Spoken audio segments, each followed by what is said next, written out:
Hi there. Have you ever thought about what would happen if your spouse had a terminal diagnosis? Well, I've got a story for you. Recently, someone reached out to me and we had a conversation about the fact that her husband had recently been diagnosed with a terminal illness. This is a second marriage, and she's aware of the fact that from the first marriage, there was money that is allocated to the children of the first marriage, not to her, his current wife.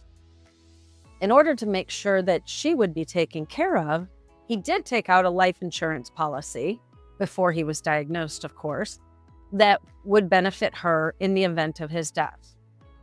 However, she had no idea what her expenses are, what the budget looks like, because at this point, he's been paying for everything during their marriage.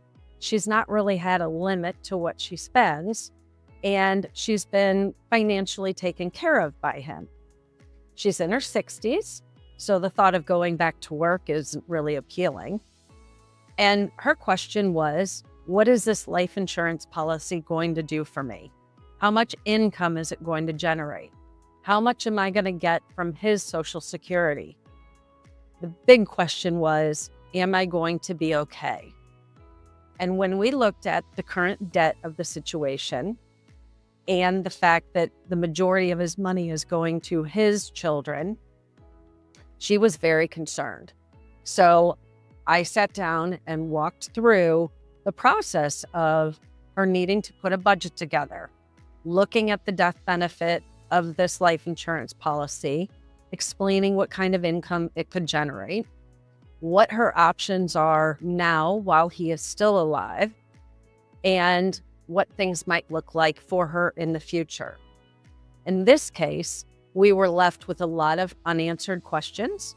There's a lot of information that she still doesn't know, that she didn't even realize she needed to ask.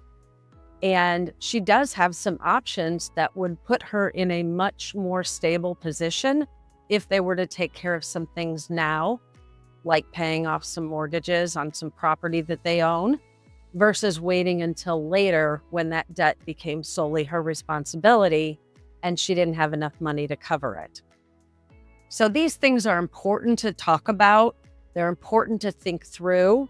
We live in an era where there are many mixed marriages and children from other marriages. And it's important to talk through these things with your spouse and have a plan. Because at the end of the day, most people want to make sure that their spouse is taken care of, but they also want to make sure that the money goes through the bloodline as well. So have a conversation with your spouse about this. Have it with your financial advisor where it may be more comfortable, and just make sure that all the facts are out in the open and that the planning and preparation is done. If you have any questions about this, please reach out to me, Karen Maurer at Krilogy.com.